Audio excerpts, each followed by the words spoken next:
Namaste dosto and very good evening. Myself Karthik Soni. I am a civil engineer. Professionally, I am an industrial contractor and I am a director of Vicaso Infra Projects LLP. दोस्तों, जैसे कि हम लोग बात कर रहे थे slab के बारे में कि स्लैब करने से पहले स्लैब कंप्लीट करने से पहले हमें कौन कौन सी चीज़ें ध्यान में रखनी है। तो जैसे कि हमारा कॉलम का कास्टिंग हो चुका है, तो आपको सबसे पहले आपकी फ्लोर हाइट चेक करनी है कि आपकी फ्लोर हाइट कितनी है। तो फ्लोर हाइट के हिसाब से आप reference level 4 foot, 5 foot, 6 foot जो भी आपको कन्वीनियंट रहता है। जनरली लोग 5 फुट का लेवल निकालते हैं, तो आप पूरे जितने भी कॉलम है बिल्डिंग्स के उसके ऊपर एक रेफरेंस लेवल का मार्किंग कर दीजिए। उसके बाद आपको क्या करना है कि हर एक कॉलम के ऊपर, जो कॉलम के ऊपर बीम रेस्ट होता है, वो बीम का साइज़ जो भी होता है 9x24, 9x21 जो भी साइज़ है, वो साइज़ वहाँ पे जो कॉलम की फेस पे आता है वो फेस पे आप उसका साइज़ लिख दीजिए। मार्कर पेन से या मार्कर पेंसिल से कोई किसी भी तरह आप वहाँ पे बीम का नंबर डाल दो और उसकी साइज़ आप मेंशन कर दो। उसके बाद क्या आपको करना होगा कि सबसे पहले जो भी हमें बीम का बॉटम डालना है कॉलम टू कॉलम, तो उसके लिए हमें तो पहले टोपी मारनी पड़ेगी। तो अभी ये टोपी क्या होती है? टोपी मीन्स एक लकड़े का टुकड़ा ही होता है, जो भी हमारे बीम की विड्थ होती है वही साइज़ का, वही विड्थ चौड़ाई का एक लकड़े का टुकड़ा कॉलम के ऊपर क्लैंपिंग किया जाता है।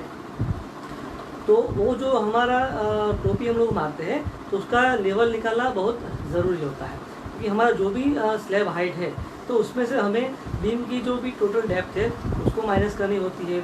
और उसके बाद जो भी आपका बीम बॉटम प्लाई से मारने वाले हो, पाटिया से मारने वाले हो, तो उसकी थिकनेस उसमें से माइनस की जाती है और उसके बाद टोपी का लेवल निकाला जाता है और उसके हिसाब से उसको नेलिंग या क्लैंपिंग किया जाता है। दोस्तों, बीम बॉटम का टोपी मारने से पहले आप बीम का जो भी नोटेशन है, यानी स्ट्रक्चर इंजीनियर का जो भी ड्राइंग है, उसमें रिमार्क्स आप खास चेक कर लीजिए। कभी कभी क्या होता है, कोई बीम इन्वर्टेड होता है या सेमी इन्वर्टेड भी होता है, तो आप जो भी रिमार्क्स दिया है स्ट्रक्चर इंजीनियर ने वो आप खास चेक कीजिए और रिमार्क्स के हिसाब से बीम का बॉटम अप डाउन हो सकता है। तो ये बीम का रिमार्क्स चेक कीजिए और उसके अकॉर्डिंग आप टोपी बॉटम कर सकते हो।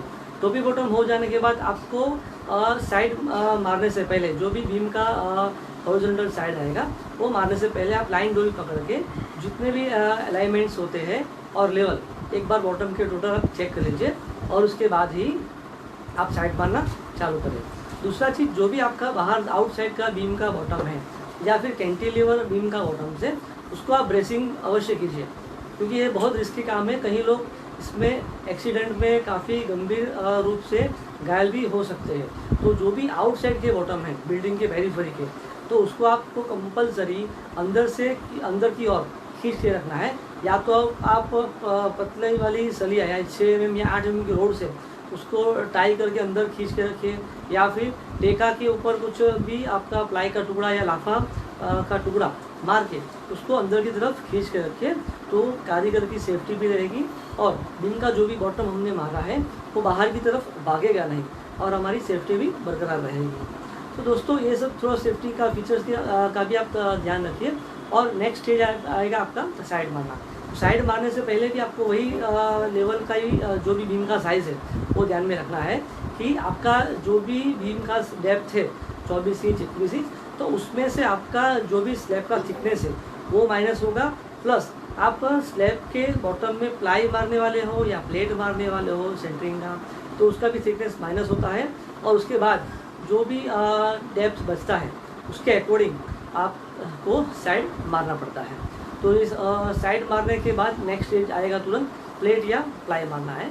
तो मेक श्योर करें कि प्लेट और प्लाई जब भी स्लैब के बॉटम का शटरिंग हो रहा हो, तो आप ये चीज़ का ध्यान दीजिए कि वर्कर ने चारों तरफ लाइन डोरी बांधा है कि, ताकि इसमें क्या है, ये चालू में आप जितना काम करते समय ध्यान रखोगे उतना ही आपको शटरिंग के बाद कारीगर को भी इतना परेशानी कम होगा, लाइन लेवल चेक करने में सब कुछ आसानी हो जाएगा। यानी आप लाइन डोरी पहले से बांध दोगे चारों तरफ कोने पे, तो एक लाइन में ही आपका प्लेट और प्लाई का शटरिंग हो पाएगा।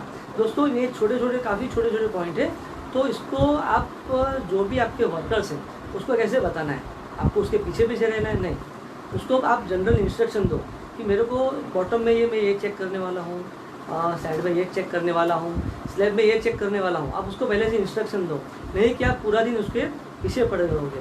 अगर आप उसके पीछे पड़ जाओगे तो वो भाग जाएगा, वो काम नहीं करेगा।